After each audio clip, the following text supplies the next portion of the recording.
All right, how's it going, everyone? This is Jose Trujillo once again coming to you from an awesome corner of my art studio. One of the coolest corners in the art studio. Why? Because this is where I do my awesome work, guys. All right, so once again, I'm going to be doing a painting with my trusted palette knife. And check it out. Let's go with it. Now, again, guys, those of you who enjoy this type of painting, cool, pass it along, share it. There may be someone who might benefit from it. I don't know. Those who don't like it, well, share it anyways. Say, I hate this guy. Here, let me show you who he is. Something like that. I don't know. No, I'm sure I don't have haters. I'm sure everyone's a lover around town. All right. So as I was mentioning in the other video, whether I'm using a brush or a palette knife, I keep it moving. You gotta keep it moving, okay? If you're into this, some people call it loose brush. Of course, it wouldn't be a loose brush if I'm using a palette knife. It'd be a loose palette. But either way, it's, you know what I would call it? I would call it loose hand. I don't know. Don't worry about calling it anything. Just get it done. So,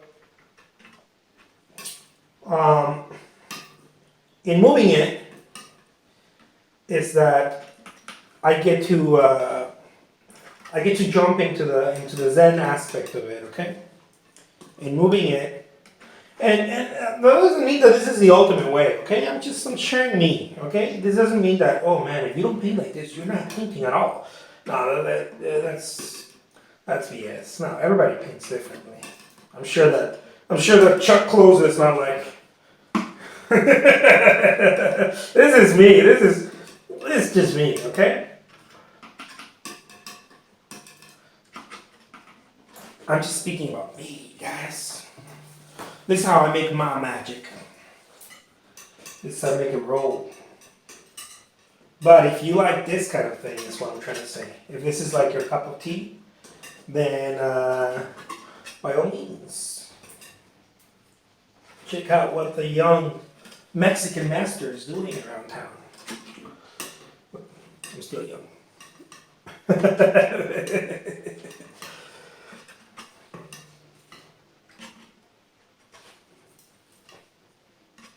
So here we go. Bam, bam, bam.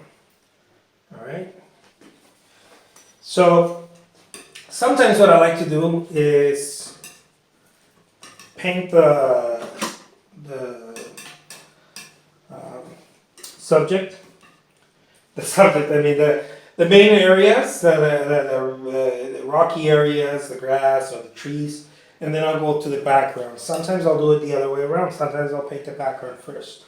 The sky or whatever. But to me, really, guys, it doesn't matter that much. It really doesn't. There was a time when it mattered. I think I was trying to be too precise. I think, and not really looking at what I believe that is the ultimate thing that really matters, which is the expression of the place, not how precise you can express it. I think that if you learn to express it, the precision will come out, will breathe, whatever precision needs to be. And what I mean by precision, I'm talking about the rendering, right? However, how close you can make it to something realistic, really is what I'm trying to say, you guys. Okay, because a lot of people get caught up in that, especially when you're doing anything that is kind of loose brush, and you still call it that it's not conceptual or completely conceptual. People get caught up in that. They're like, well, what is this? Is this Fauvism, Impressionism, Realism, Abstract, blah blah blah, Neoclassicism? People get caught up in that. And I mean, sure, why not? Because we have, history that proves that we developed names for all those styles, right? Yeah. But I try not to pay so much attention to that because that confines you into a place. And I'm not trying to be I'm not trying to be hippie about it, you guys. But I don't think it serves you well to see. I've seen some people talk about this kind of stuff like the proper. They use sort of the proper. They like to use that word. I've heard that word a few times. Even when they're expressing themselves, they would never talk like me. They're like, I don't want to sound like a jackass. I don't know. I assume, I don't know. But because they're trying to express the proper way of painting, the proper mixture of colors, the proper way of what would it be? I don't know, conveying, expressing. There ain't no proper way. If you're a living form, if you're a human being, whatever you do, as long as you do it enough, this is what I feel like people don't get.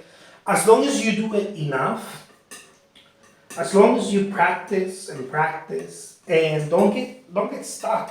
If you just go for it, and it's your passion, and it becomes your work, and it becomes maybe even your job. I don't know, and it becomes this thing that you go to sleep thinking about it, you wake up thinking about it. That's painting for me. And this is not painting for me 1 or 2 times in a week or 1 or 2 times in a month. No, like I understand when Monet said color is both something that I love and it's also a torment, because that's how I feel. I didn't say it like Monet, right? He beat me to the punch, but but that's how it feels for me. It's something that I constantly look into.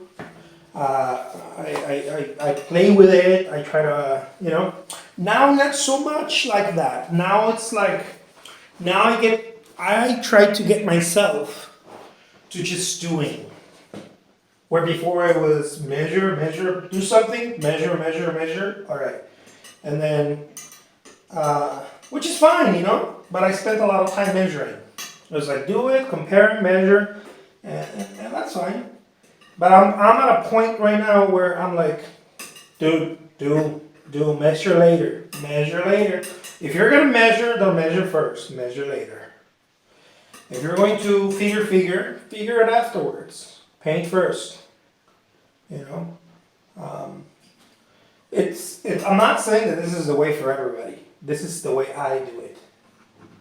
And I didn't start out like this. It would have been terrifying to start where I operate. I don't know, 6, 7, 8 years ago. It would have been terrifying because I try to measure every brush stroke. Every time I mix the color. It would have been terrifying to be like, well, what do you mean just point and shoot? Yeah, just point and shoot. But I didn't get to this place, out of nowhere. I got to this place from extensive practice and just from practicing, that's all.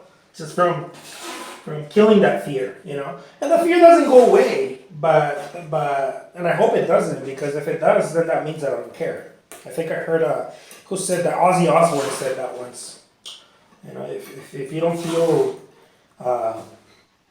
goosebumps or something like that, something along the lines, of that. He said, before you perform, then you don't care. So it's a good thing that you feel that. I think that if you still have fear when you're going to paint and you have that, I may F this one up. If you don't have that, you don't care. See, guys, when I start painting, don't think that I don't have those thoughts. I do. They run. They run at a mile, at 10,000 miles an hour. I don't know what that is. But they run very fast. They're like, dude, you're going to mess this one up. You're going to mess this one up. Stop playing. get to it, measure, pay more attention to your color mixing and that kind of stuff. But see, I've learned over the years, over extensive practice, I've learned that it's not the way I do things. And it's not because oh, I finally understood that I don't work that way. No, I got myself to practice so that more and more I operate from that place, from a place of just point and shoot, you know, from being okay with the outcome. The outcome no longer affects me that much. The outcome is something that is like, oh, okay, well that's the way this painting was supposed to look like, I guess, yeah. You know, and then sometimes I feel like I nail it. But now this doesn't mean that I nail it or not. Okay? This is where I go deep, guys. Sometimes you feel like you nail something and everybody else hates it. And then sometimes you feel like you did a horrible job, or like you're not happy, but it is the piece that, you know, is the talk of the show. Or it's the one that yields, you know, the most interest or whatever. That's just the way it is. That happens because I will go back to the beginning. It's all in your head. I'll leave you with that. The name is Jose Trujillo. I'm a fine art artist. I am the world's greatest fine art painter. Living. Anyways. Thank you so much for watching. Till next time. Bye-bye.